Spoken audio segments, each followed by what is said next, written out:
Welcome into today's training camp practice report brought to you by Safety Insurance. Alex Barth, Scott Zolak, a.k.a. Zo Unfiltered. I like it. We ended the last show, Zo, talking about what kind of numbers we were going to do, and I think we'll make a pledge to the viewers right now. The more you guys tune in, the more Zo and I will swear. All you little fuckheads out there, get on call your fucking friends and tell them tune in because you're going to be so fucking entertained by shit. This is locker room unfiltered shit we're going to talk about. Again, Your balls hitting the ground, all that shit. Let's go. We did 16,000 yesterday, so I say let's fucking go, Zo. Let's get this thing started. This is so fucking love. This is great you did this. You've had some stupid ass ideas over the years. This is one of your fucking best, Jim. Jesus Christ. So what was your biggest takeaway from practice today, Zo? I think rebounding of the offense. If you look at the first drill, the first team period, I thought the defense won that. Now, the defense had both corners down. Carlton Davis has not practiced yet for whatever reason, a non-football injury thing. And then, obviously, Christian Gonzalez going down. I don't expect to see him next couple weeks. So, nor should we. Let him take his time. Right. You're down your two corners, so it's going to be high reps for those guys. But I thought Drake missed a couple guys. He had a wheel route. He overthrew by about 5 yards. Yep. He wasn't real crisp in that. But I thought towards the end of the day, when they came down to the closed end here, red zone throwing, he threw a dime to Stephon Diggs, who had great body control in that back right corner. Yep.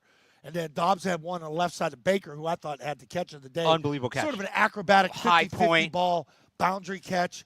And then Booty had another toe tap. That was kind of similar to the Diggs one, right? Bourne, right? Booty and Bourne had one. Yeah, Bourne had one too. Yeah. So I'm with you. I think the big thing. So an up and down day. That was what I really took from it. There's the bounce back you get from Drake May. I think we're still waiting to see him start strong. A lot of these days have felt like we're talking about him bouncing back, but you'd rather him bounce back than just suck all day. So it was a good bounce back, and I think the thing you really saw from May today, a lot of those throws you talked about, it's timing, it's placement.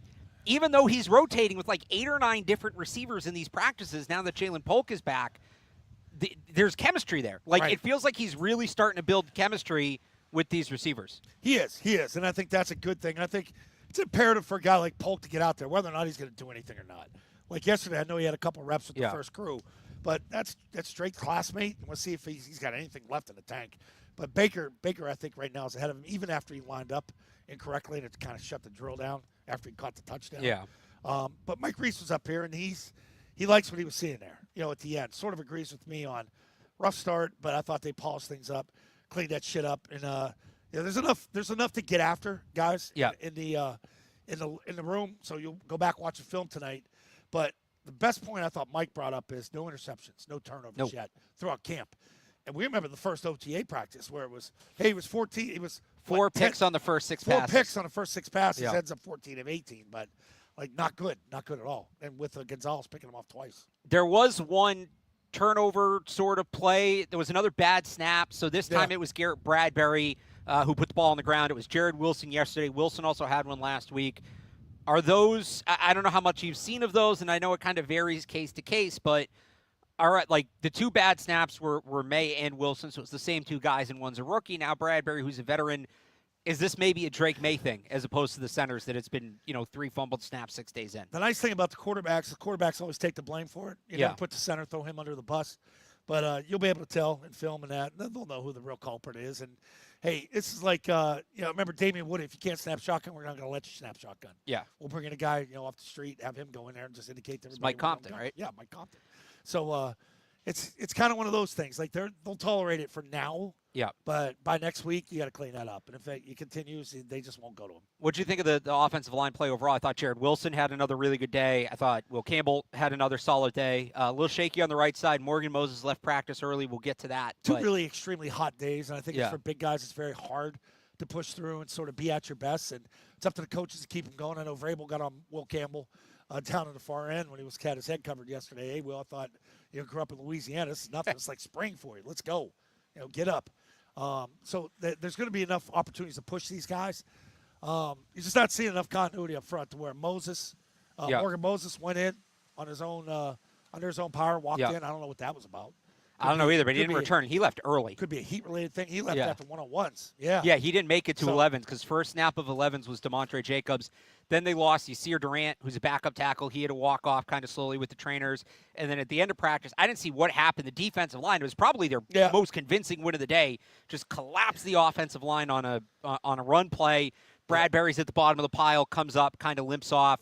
This was like the last or second to last play of practice. So he didn't go back until everybody else did, but he was off on the sideline with the trainers, and he didn't do the conditioning at the end of practice everybody else does. I mean, you lose 3 linemen in one practice. That's not good for anybody, especially this team that doesn't have a lot of depth. So definitely something to keep an eye on. And a guy I don't see making a ton of mistakes is Cole Strange. Like, a lot of people didn't give him a fucking chance coming into this camp.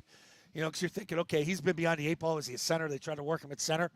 And maybe that is a spot at guard. So we'll see if he sticks there. And that's a big one because he'll be playing next to Will Campbell. Will Campbell's not going anywhere. He's going to be your guy. What? So, and he's battling with Jared Wilson right now at left guard. And that thing seems 50-50, but we've also seen Jared Wilson at center. So some people point to, well, a center in Josh McDaniels' offense where there's a lot of mental responsibilities, that could be tough. But the flip side, if you want to get Jared Wilson in the lineup, which he's playing like he deserves to be in the lineup, okay, you don't have him at center, but now you have 2 rookies on the left side next to each other in Will Campbell and Jared Wilson. Like, which of those would be more, I don't want to say alarming, but which of those would be a bigger issue? Rookie center or 2 rookies next to each other? Rookie center, if we're back to the old Josh McDaniels offense, so much is predicated on it. You know, David Andrews can come up here and he'll be talking, you know, once a week with us, and we'll be looking at that center play a lot this year. David has great insight into that because he played that offense for so long and played at such a high level. Like, the offense starts with the quarterback in the center.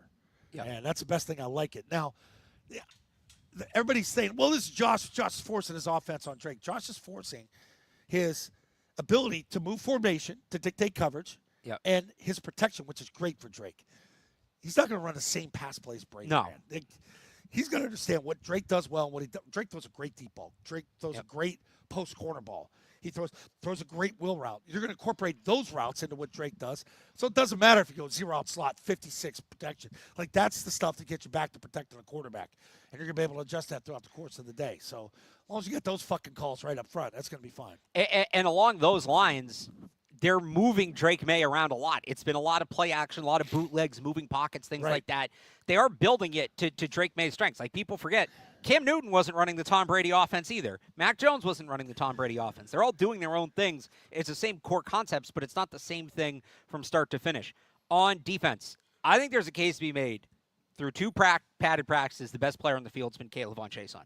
Had another sack and a half today. He's been getting after it. And what's most crazy about it to me, Zoe, is he's not one of these big, powerful guys that's going to put the pads on and dominate. He's a speed rusher. Yeah. That's the kind of guy that usually fades when the pads come on. He's stepped it up here the last 2 days. A long way to go, but if he can be this kind of guy, and it's kind of picking up where he left off at the end of last season. He had a good close to last season. That'd be a major development if he can be a, borderline sack-a-game guy. That would be great. So they need somebody to step up like that. But you got 2 really hard, tough, heat-related practices that you just finished. I could see them gearing things back a little bit tomorrow. Throw the players a little bit of a bone. Gear it back up on Thursday, and then it's, of course, the scrimmage under lights in the stadium on Friday night, right? Yes. Yeah, okay. So I could say, you can do no more than 3 days in a row in pads, and there's some things you have to do. If you have 3 days in a row in pads, you then have to have 3 calendar days in a row not in pads, which they'd have because they'd be not in pads Thursday, in stadium Friday, and then off on Saturday. So they have 1 more padded day this week, basically. So do you think it would be better to take that, do unpadded tomorrow, then ramp it up Thursday, or go 3 days in a row in pads and then just kind of cruise to the end of the week? Well, I think you need a little something before Friday because you're going to sit around watching all Friday, meet all day Friday, and then you'll practice till nighttime. So I'd gear it back a little bit tomorrow, do a little special teams practice, and then crank it back up, half crank it up for Thursday, and then ease it into Friday night. So, you big Hulk Hogan fan? Sure.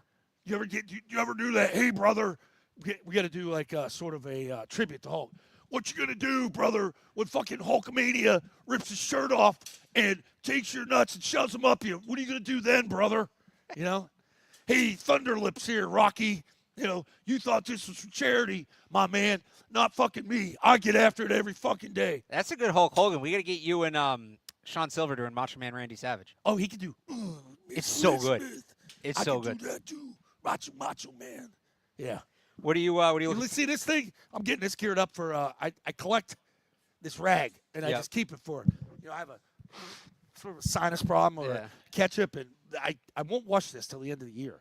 And I travel with it in my bag, and I keep it right between me and Bob Sosi on game day and on a flight. And sort of just pushes away from it. But so the season has started, and so's Rag has officially kicked things off here. That means we're into camp. So Unfiltered, that's what you get. That'll do it for Fucking today's right, Bart. Patriots Training Camp Report, brought to you by Safety Insurance. Fucking right. So we'll be back tomorrow. Same time, same place. Patriots' 4th practice of the week, 7th overall. Until then, more on the sports. Subscribe to get these shows on the Sports Hub YouTube channel, Patriots Hub podcast, wherever you get your podcasts. And Matt Dolph and myself will have more on 98.5thesportshub.com. So until tomorrow, for Scott Zolak, I'm Alex Barth. Thanks for tuning in. We'll talk to you next time. See you little fuckers tomorrow.